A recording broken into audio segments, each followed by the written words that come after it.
দুধমান কচু দিয়ে কচু পাতা চিংড়ি বানালে তার স্বাদ কিন্তু বেশ অন্যরকমই হয়, আর তা দিয়ে কিন্তু এক থালা ভাত নিমেষেই শেষ করে ফেলা যায়। হ্যালো এভরিওয়ান, অসীমার কিচেনে আপনাদের সকলকেই স্বাগত। আমি এখানে কচু পাতা চিংড়ি বানানোর জন্য 1 আঁটি কচু পাতা নিয়ে নিয়েছি, আর এখানে আমি 2 চামচ সর্ষে আর 3 চামচ পোস্তদানা ভিজিয়ে রাখলাম আধ ঘন্টার জন্য, যাতে করে পেস্টটা খুব মিহি হয়। সেই কারণে আধ ঘন্টা বাদে মিক্সারে দিয়ে, আর তার মধ্যে আমি দিয়ে দিলাম 6টা মতো কাঁচা লঙ্কা, যাতে একটু ঝাল ভাব হয় তার জন্য। দিয়ে দিলাম 1 চামচ মতো নুন, এখানে ছোট চামচের 1 চামচ নুন আমি ব্যবহার করেছি। তারপরে খুব ভালো করে এটাকে পিষে নিলাম। পিষে নেওয়ার পরে আমি এর মধ্যে দিয়ে দিলাম 1 বাটি মতো নারকেল কোড়া। এই নারকেল কোড়াটা দিলে এই কচু পাতা চিংড়ি খেতে কিন্তু অসাধারণ লাগে। তারপরে সেটাকেও একটু ঘুরিয়ে মিহি পেস্ট তৈরি করে নিলাম। এবার সমস্ত এই পেস্টের অংশটা একটা বাটির মধ্যে ঢেলে রাখলাম। অন্যদিকে আমি কচু পাতাগুলোকে ভালো করে ধুয়ে তারপরে সেগুলোকে জল ঝরিয়ে রেখে দিয়েছি। আর কচু পাতায় যেহেতু জল বেশিক্ষণ ধরে থাকে না, তার জন্য খুব সহজে এটা ঝরানো হয়। আর কুচোনোর আগে কিন্তু অবশ্যই আপনারা জলটা ঝরিয়ে নেবেন, তাতে করে কিন্তু কচু পাতাটা খুব সুন্দর থাকবে। এরপর আমি একটা কাঁচি দিয়ে এটা ছোট ছোট টুকরো করে কেটে নিলাম। আমি এখানে ডাঁটির অংশগুলো সম্পূর্ণ বাদ দিইনি, কিছু কিছু রেখে দিয়েছি, কারণ এগুলো নরম ছিল তাই জন্যে। আপনারা চাইলে ডাঁটির অংশটা কিন্তু অবশ্যই বাদ দিয়ে দিতে পারেন। এরপর ভালো করে যখন সবগুলো কুচোনো হয়ে গেল, তখন আমি গ্যাসেতে একটা কড়াই বসিয়ে তার মধ্যে দিয়ে দিলাম বেশ খানিকটা জল, যাতে করে আমি কচু পাতাটা সেদ্ধ করতে পারি। এর মধ্যে এবার দিয়ে দিলাম আমি 1 চামচ মতো নুন। এরপর জলটা ভালো করে ফুটে গেলে কচু পাতাগুলো দিয়ে দিলাম এই ফুটন্ত জলের মধ্যে, যাতে করে কচু পাতার সমস্ত অংশগুলোই সেদ্ধ হয়ে যায় আর অনেকখানি নরম হয়ে যায়।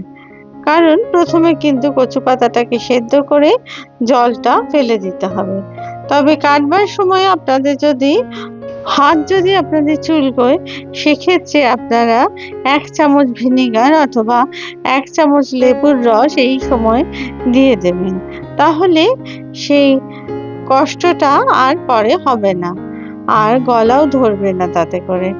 এরপর সেদ্ধ হয়ে গেলে আমি এগুলোকে তুলে নিলাম একটা প্লেটের মধ্যে। আর জলটাকে দেখুন ঝরিয়ে ঝরিয়ে কিন্তু তবে আমি এটাকে তুলছি। অন্যদিকে আমি নিয়ে নিয়েছি এখানে 400 গ্রাম মতো চিংড়ি মাছ, যেটার মাথা লেজের অংশটা বাদ দিয়ে আমি পরিষ্কার করে জল ঝরিয়ে ধুয়ে রেখেছি।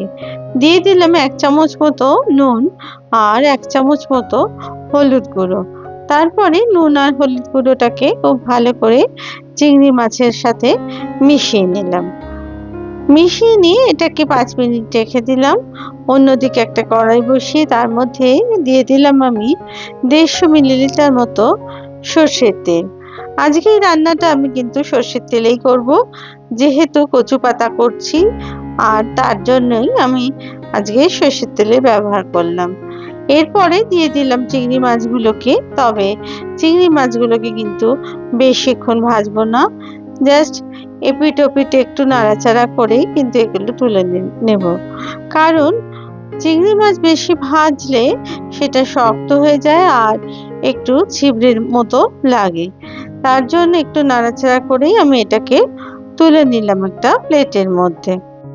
বড় বড় রেস্টুরেন্টে, কস্তুরী রেস্টুরেন্ট বা অন্যান্য যে কোনো রেস্টুরেন্টে যেখানে কচু পাতা চিংড়ি পাওয়া যায়, সেখানকার স্বাদের মতোই কিন্তু আজকে আমি রান্নাটা করার চেষ্টা করেছি। আমি এবার কড়াইয়ের মধ্যে দিয়ে দিলাম আরও একটু সর্ষের তেল। এখানে 2 চামচ সর্ষের তেল আমি আরো অ্যাড করলাম। দিয়ে দিলাম 2টো শুকনো লঙ্কা আর 1 চামচ মতো পাঁচফোড়ন। তারপরে ফোড়নের অংশটাকে খুব ভালো করে ভেজে নিলাম। ভেজে নেওয়ার পর এবার কচু পাতার অংশটা আমি দিয়ে দিলাম কড়াইয়ের মধ্যে। দেখুন আস্তে আস্তে কচু পাতাটাকে আমি ভাজতে থাকলাম আর এটা কিন্তু একদম সুন্দর তৈরি হয়ে যাবে। কচু পাতাটা কিন্তু এখন সেদ্ধ হয়ে গেছে পুরোপুরি। আর যেহেতু সেদ্ধর সময় আমি নুন দিয়েছিলাম তাই এখানে ছোট চামচে আরো 1 চামচ নুন দিয়ে দিলাম। দিয়ে দিলাম হাফ চামচ হলুদ গুঁড়ো আর হাফ চামচ লাল লঙ্কার গুঁড়ো। তারপরে আমি সমস্ত উপকরণগুলো ভালো করে পাতার মধ্যে মিশিয়ে একটু ভাজতে থাকলাম। গ্যাসের আঁচটাকে কিন্তু এখন বাড়িয়ে রেখেছি। তারপরে আমি একটা ঢাকনা দিয়ে দিলাম মিনিট 5-এর জন্য।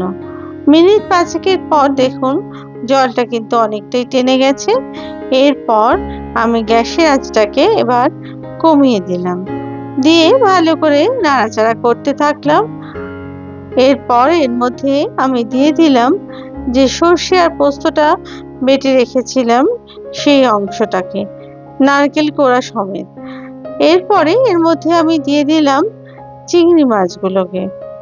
এবার সমস্ত উপকরণগুলো একসাথে খুব ভালো করে আমি মিশিয়ে নিলাম।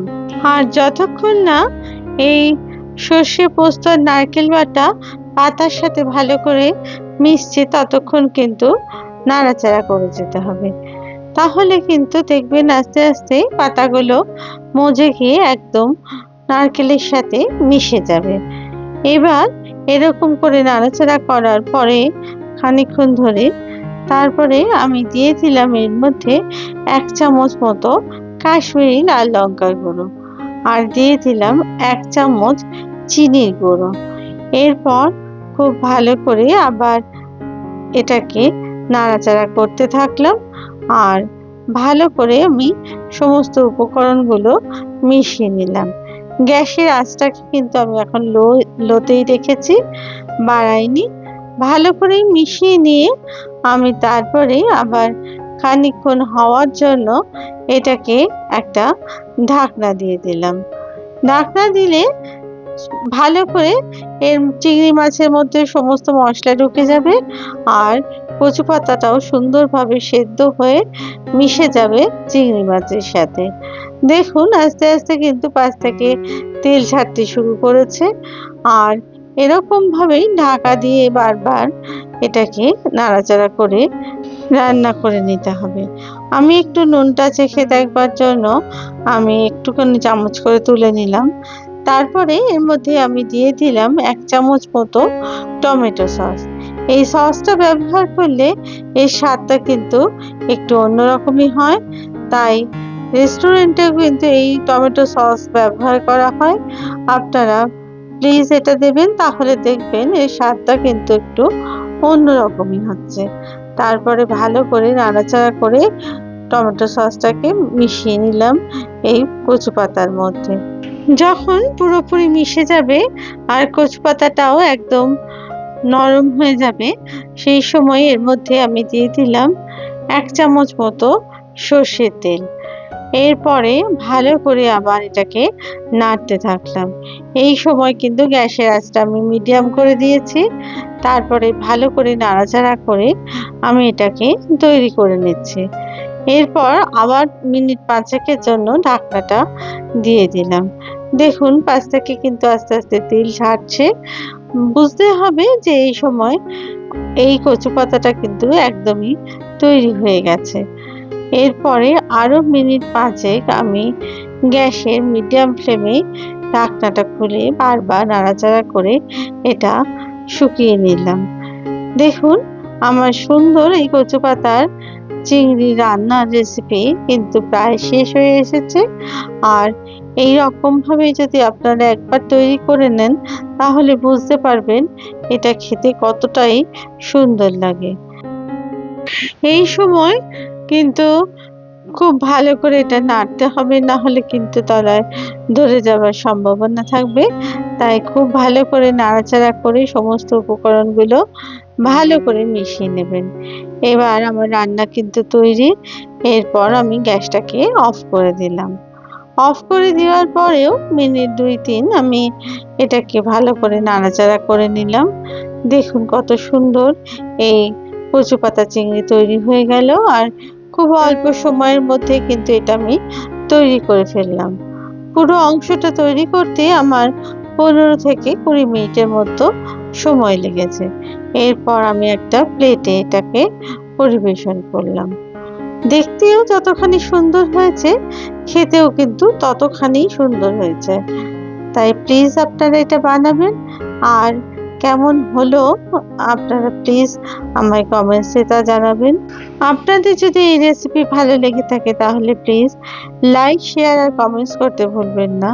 আর আপনারা যদি আমার চ্যানেলের নতুন বন্ধু হন তাহলে প্লিজ চ্যানেলটিকে সাবস্ক্রাইব করে দেবেন, আর পাশে থাকা বেল আইকনটিকে প্লিজ প্রেস করে দেবেন, যাতে করে নতুন রেসিপি দিলে সহজেই তা আপনাদের কাছে পৌঁছে যায়। আবার নতুন রেসিপি নিয়ে আপনাদের কাছে হাজির হব। আপনারা সবাই খুব ভালো থাকবেন। ধন্যবাদ।